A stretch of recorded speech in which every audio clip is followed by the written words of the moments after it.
Hey guys, and welcome back to my channel. The Georgia's Genesis X Convertible concept allegedly is going into production as a trio with the current Coupe and Coupe. Revealed last year, the X Convertible complete the X concept trilogy and share its architecture and electric powertrain with the X concept and X Speedium Coupe concept.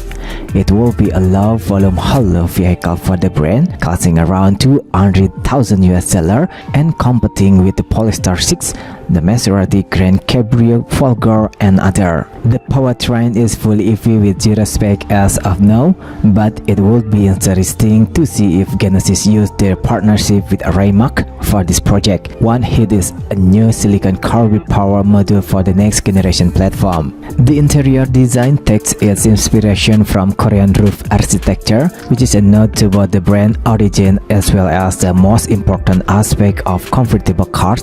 The folding hardtop also has a built-in moonroof. Okay guys, what do you think about Genesis X Convertible concept?